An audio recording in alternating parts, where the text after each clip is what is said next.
Československá televize Praha uvádí kanadský film Muž, který sázel stromy. Podle příběhu Žána Žiona.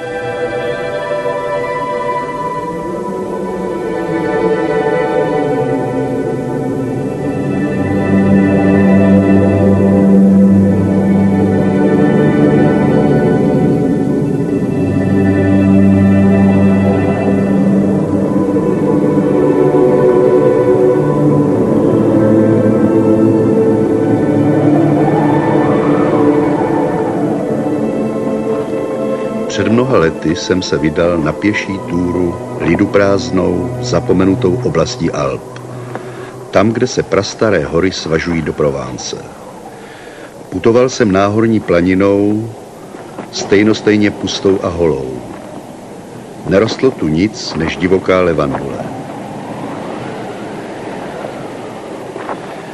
Moje cesta vedla horským údolím, tam, kde bylo nejširší, a po 3 dnech jsem se ocitl v pustině tak skličující, že je těžko to slovy vyjádřit.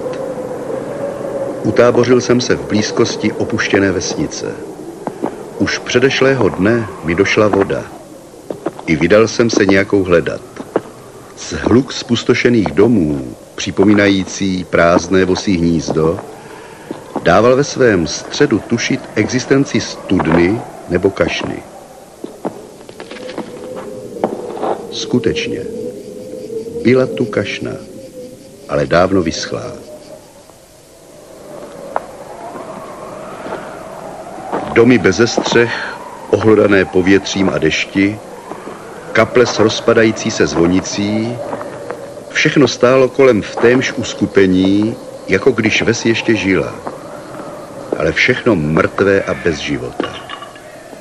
Byl bezmračný červnový den plný slunce. Ale těmi místy vál neustálý, nesnesitelně ostrý vítr. Fičel a burácel troskami rozvaleného zdiva a bylo to, jako by vrčela šelma, vyrušená při požírání kořisti.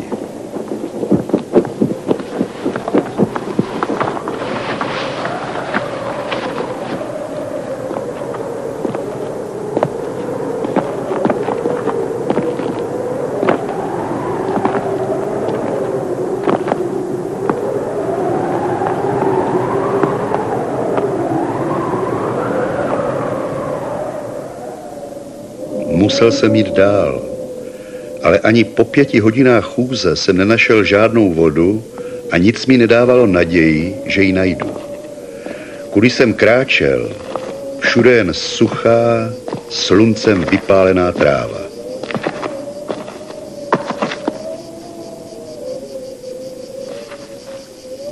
Potom jsem v dálce cosi zahlédl. Tenký tmavý tvar vyhlížející jako kmen osamoceného stromu. Vykročil jsem tím směrem bez jakékoliv zvědavosti.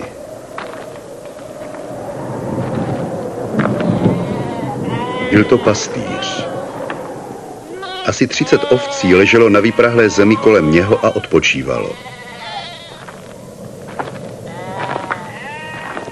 Dal mi napít ze své čutory a pak mne odvedl k salaši na zvlněné horské louce. Načerpal vodu, výtečnou vodu, z hluboké přírodní studně, nad kterou postavil jednoduchý rumpál.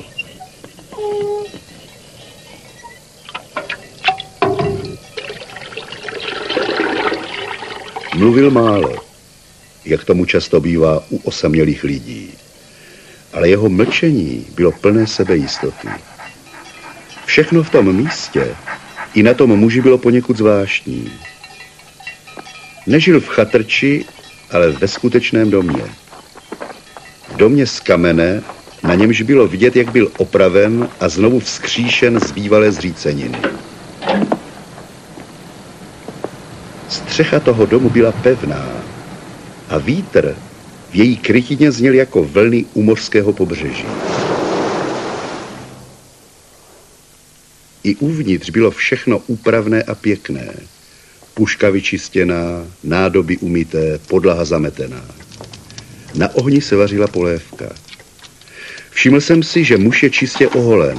má přišity všechny knoflíky a vůbec jeho šaty jsou pospravovány tak pečlivě, že opravy jsou sotva patrné.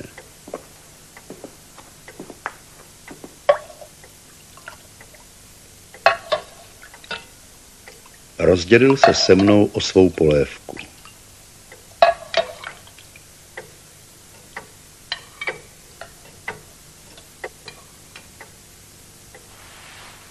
Když jsem mu po jídle nabídl tabák, řekl, že nekouří.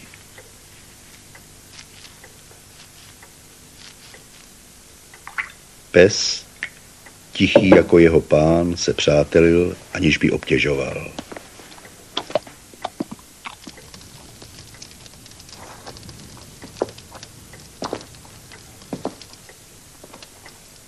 Dohodli jsme se, že zůstanu přes noc. Nejbližší vesnice byla odtud 2 dny chůze. V tom kraji je málo vesnic. Všeho všudy 4 nebo 5. A já věděl dobře, jak vypadají.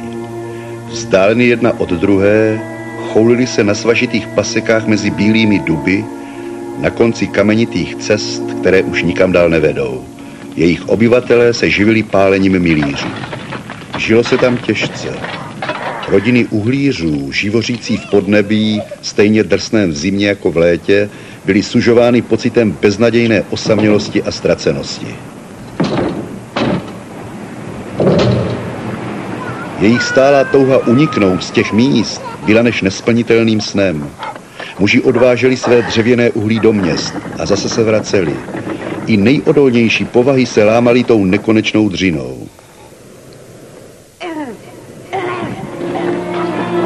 Ženy se stávaly zlostnými, soupeřily ve všem, v prodeji dřevěného uhlí i o místo v kostele. I jejich ctnosti a neřesti vedly mezi sebou stálý boj. Boj mezi trvalou záští a trvalou ctností.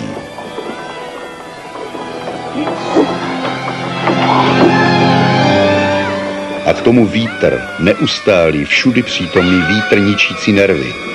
Vypukaly celé epidemie sebevražd. A časté byly i případy pomatenosti vedoucí k vraždě.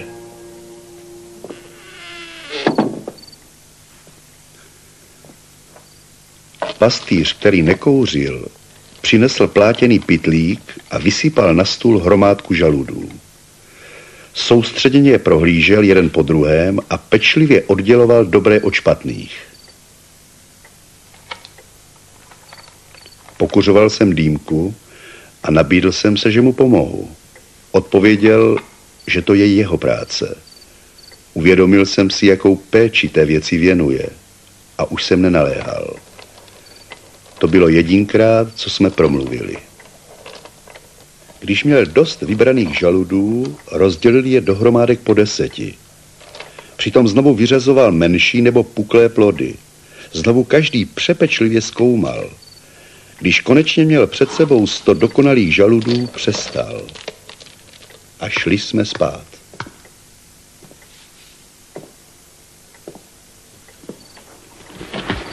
V přítomnosti toho muže jsem cítil zvláštní klid. Ráno jsem se ho zeptal, zda mohu zůstat ještě den, abych si odpočinul. Přijal to zcela samozřejmě. Mám-li být přesný, zdálo se mi, že ho nemůže nic překvapit. Ve skutečnosti jsem odpočinek nepotřeboval. Ale ten muž mne zaujal a chtěl jsem se o něm dozvědět víc. Vypustil své stádo a odvedl je na pastvu.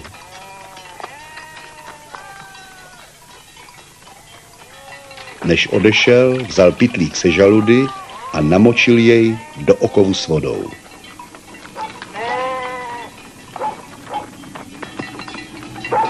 Všiml jsem si, že místo hole si nese železnou tyč, tlustou jako palec a dlouhou víc než 0,5 metru.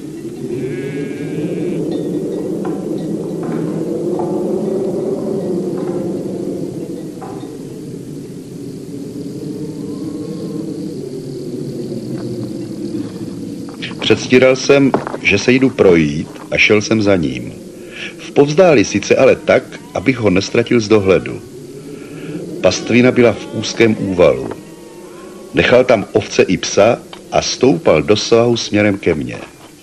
Polekal jsem se, že mi jde vyčíst mou dotěrnost. Ale ne. Byl jsem prostě tam, kudy on šel. Pozval mě, abych šel s ním, nemám-li nic lepšího na práci. Mířil dál až na vrcholek kopce. Když jsme byli na místě, vyhloubil železnou holí jamku v zemi. Na dno vložil žalud, zahrnul jej hlínou a pečlivě udusal. Sázel duby. Zeptal jsem se ho, zda mu ten pozemek patří. Řekl, že ne. Nevěděl, komu patří. Domníval se, že je to veřejný pozemek, že patří obci nebo někomu, komu na něm nezáleží. Nezajímalo ho to. S velkou péčí vysázel všech 100 žaludů.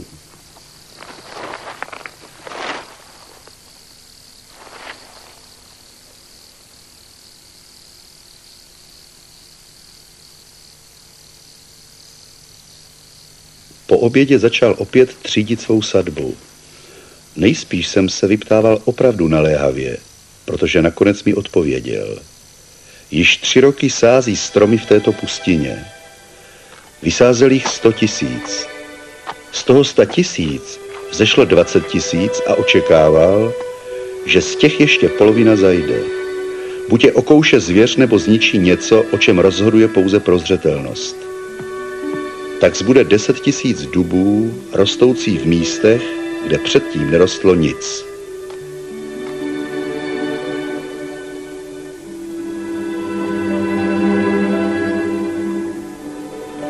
V tu chvíli jsem začal přemýšlet o jeho věku. Bylo mu určitě přes 50. Řekl mi, že 55. Jmenoval se Elzéar Bouffier.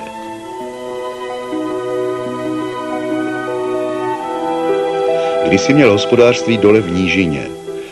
Tam žil svůj život, ale pak ztratil jediného syna, po něm ženu a tehdy se odstěhoval sem do samoty, aby tu žil v klidu se svým psem a svými ovcemi. Podle jeho názoru kraj umíral proto, že mu chyběly stromy a dodal, že když nemá nic jiného na práci, rozhodl se ten stav napravit. Byl jsem tehdy mladý a myslel jsem na budoucnost jen v souvislosti s hledáním vlastního štěstí. Ale řekl jsem mu, že za 30 let budou jeho duby nádherné.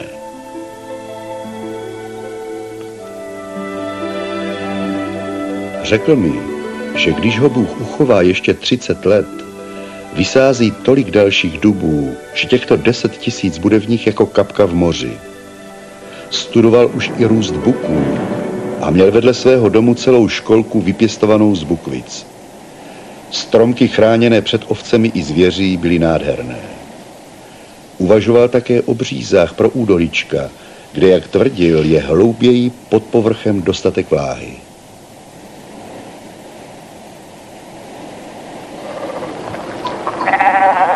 Příští den jsme se rozloučili.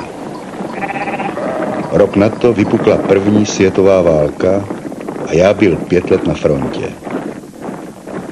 Pěšák v zákopech neuvažoval příliš o stromech.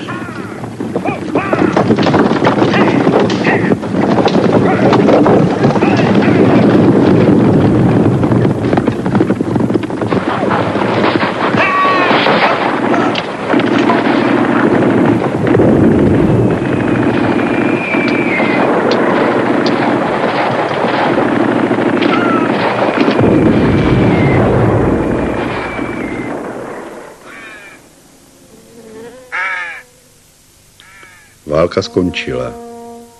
Jako demobilizovaný jsem dostal trochu peněz. A tehdy mě posedla nepřekonatelná touha nadýchat se čerstvého vzduchu. Hnán tou myšlenkou vydal jsem se znovu do horských pustin. Krajina se nezměnila.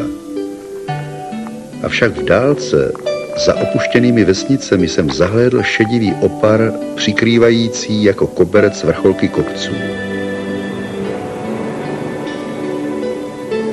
Vzpomínal jsem na pastevce, který sázel stromy.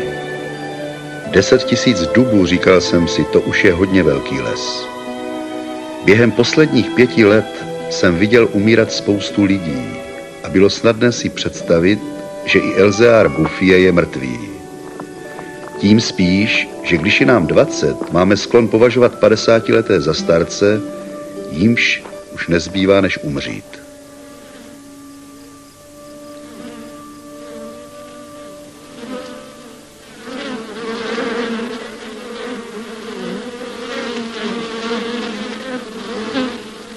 Ale on nebyl mrtvý. Změnil jen způsob obživy. Měl pouhé 4 ovce, ale za to víc než 100 včelínů. Zbavil se ovcí, protože ohrožovali stromky v jeho školkách. Nestaral se ani za mák o válku. Dál sázel své stromy, stejně vytrvale jako předtím. Dubům z roku 1910 bylo už 10 let a byli vyšší než my. Při pohledu na ně zůstal jsem stát beze slov.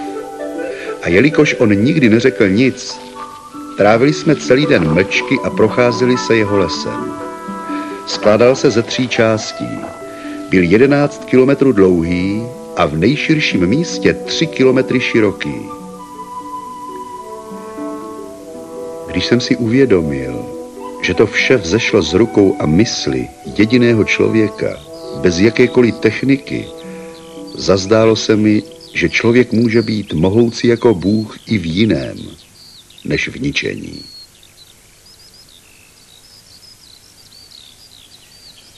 Uskutečnil svůj sen.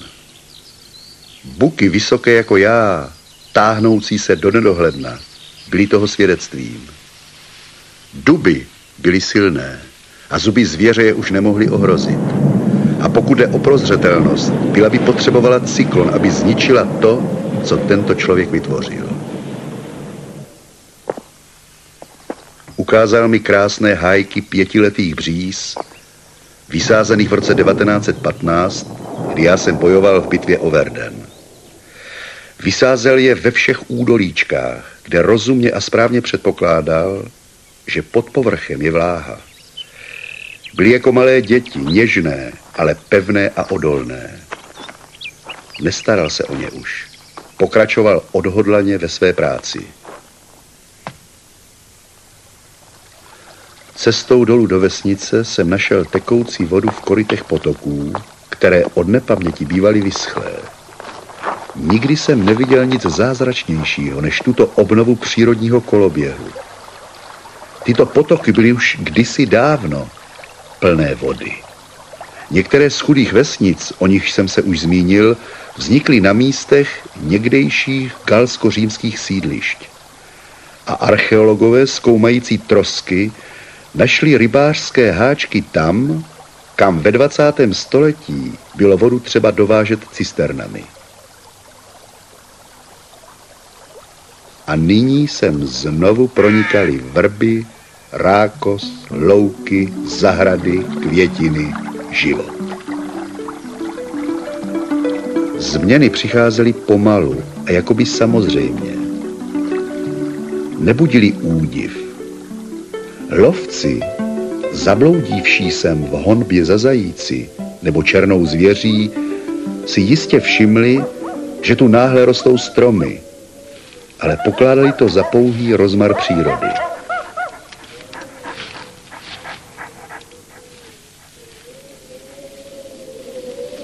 A tak se do pastevcovy práce nikdo nepletl. Kdyby byli tušili, že jde o dílo člověka, zasáhli by. Ale kdo by na něho byl i jen pomyslel?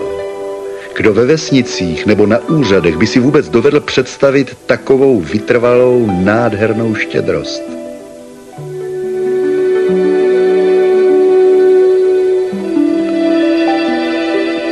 Od roku 1920 jsem Elzéara Bouffiera navštěvoval každý rok. Nikdy jsem ho neviděl zklamaného a nikdy nepolevil ve svém úsilí. A Bůh ví, že často se mu mohlo zdát, že samo nebe je proti němu. Musel překonat mnoho překážek, aby dosáhl svého cíle. Bojovat se zoufalstvím a beznadějí, když chtěl naplnit svůj sen.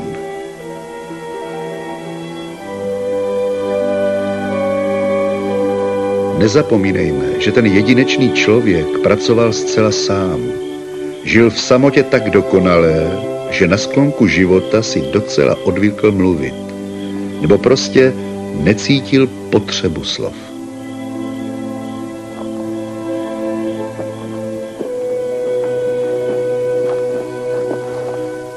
V roce 1933 ho navštívil místní lesník a důtklivě ho upozornil na přísný zákaz zakládání ohňů pod širým nebem, které by mohly ohrozit okolní přírodní les. Přitom mu naivně řekl, že to je poprvé, co vidí, jak les vyrůstá sám od sebe. V roce 1935 přijela na prohlídku lesa celá úřední delegace. Vysoce postavená osobnost z ministerstva lesů, poslanec, různí experti. Bylo proneseno mnoho zbytečných slov a rozhodnuto, že s lesem je třeba něco udělat.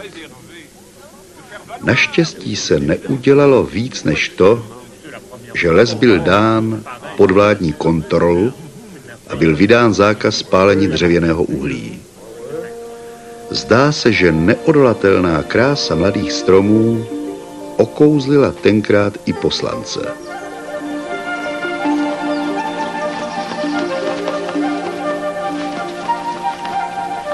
Jeden z expertů oné delegace byl můj přítel. Vysvětlil jsem mu ten zázrak.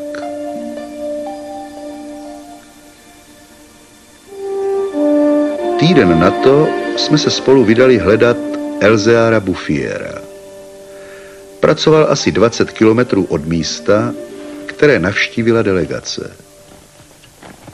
Můj přítel lesák dokázal dobře ocenit, co viděl. Nabídl jsem oběma vejce, která jsem sebou přinesl.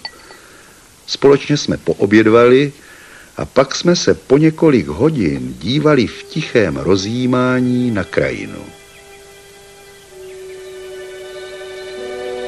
Svahy, po kterých jsme vystoupili, byly pokryty stromy vysokými 6 až 7 metrů. Vzpomněl jsem si, co to bylo v roce 1913. Pustina. Klid, pravidelná práce, čerstvý horský vzduch a hlavně duševní mír dali starci zdraví téměř nadpřirozené. Byl to skutečný silák boží. Ptal jsem se sám sebe, kolik hektarů ještě osází. Než jsme odešli, zmínil se můj přítel o tom, jaké stromy se nejlépe hodí pro zdejší půdu. Ale nenaléhal. Ten člověk, řekl mi potom, ví o věci víc než já. A asi po hodině dodal, ví o tom víc než kdokoliv na světě. Našel dokonalý způsob, jak být šťastný. Díky tomu lesnímu odborníkovi byl pak chráněn nejen les, ale také štěstí Elzéara Bouffiera. Až během druhé světové války byla jeho práce vážně ohrožena. V té době jezdila auta na dřevoplyn a dřeva nebylo nikdy dost.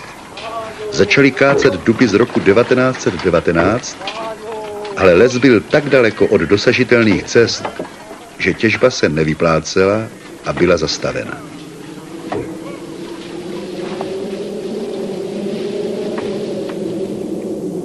Pastýř však nic z toho neviděl. Pracoval klidně o 30 kilometrů dál. Ignoroval válku roku 39. stejně, jako ignoroval válku v roce 1914. Naposledy jsem viděl Elzéara Bouffiera v červnu 1945. Tehdy mu bylo 87 let. Vydal jsem se znovu na cestu vedoucí k někdejším pustinám, po níž však teď už jezdil autobus spojující údolí s horami. Domníval jsem se zprvu, že rychlost toho dopravního prostředku mi brání poznat místa, tolikrát navštívená pěšky. Když však jsem se dozvěděl jméno vesnice, zjistil jsem, že jsem skutečně v oblasti, kterou znám a která bývala kdysi pustá a neobývaná. autobus mě vysadil ve Vergón. V roce 1913 měla tato vesnička s asi tuctem polozbořených domů 3 obyvatele. Byli zdivočelí a nenáviděli se. Aby se uživili, kladli pasti. Byli to lidé bez naděje.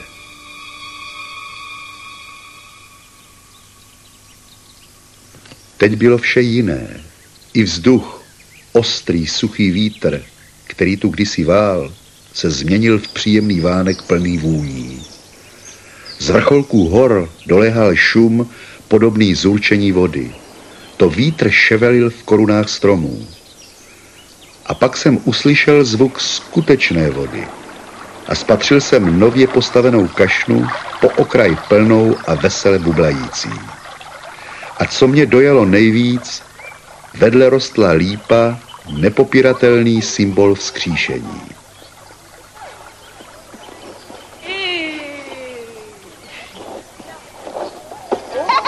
I jinak neslo Vergón známky činorodé práce, jaká pramení pouze z naděje. Protože naděje se vrátila do těch míst. Opravili poškozené domy, strhli a odklidili zřícené zdi. Nové domy, čerstvě omítnuté, stály v zahradách, kde v utěšeném nepořádku se mísily záhony květin a zeleniny, růží a kapusty, hledíků a pórku, celeru a sasanek. Bylo to místo, kde by člověk chtěl žít. Dál do kopců jsem se vydal pěšky. Válka skončila teprve nedávno a život ještě nestačil zcela rozkvést. Ale Lazar už vystoupil ze svého hrobu. Na níže položených stráních jsem viděl pole ječmene a žita. V úzkých údolích byly zelené louky. Celá krajina zářila zdravím a blahobytem. Tam, kde jsem v roce 1913 viděl jen zříceniny, stojí nyní čisté, bílé, omítnuté statky, doklady činorodého, spokojeného života. Dříve vyschlé prameny, zavlažované pouze dešti a tajícím sněhem, jsou dnes díky lesům plné vody po celý rok. Každý statek, obklopený javory, má svou studnu, přetékající na svěží koberec čerstvé máty.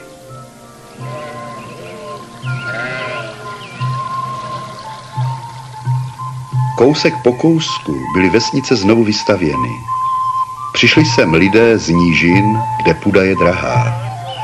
Přinesli mládí, život a touhu po dobrodružství. Všude tu můžete potkat lidi kypící zdravím, mladé lidi, kteří se dovedou smát a veselit při venkovských slavnostech. Sečtěte obyvatele, kteří tu žili dříve, s nově příchozími. Víc než 10 000 lidí vděčí Elzéaru Bouffierovi za své štěstí.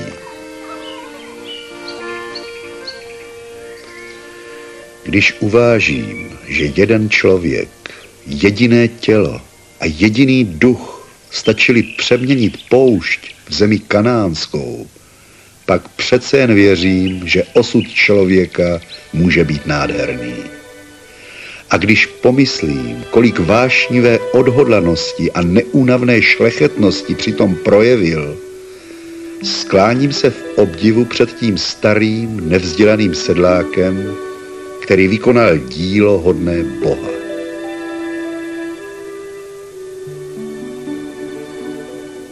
Elzéar Bouffier zemřel v roce 1947 v ústraní starobince v Banon.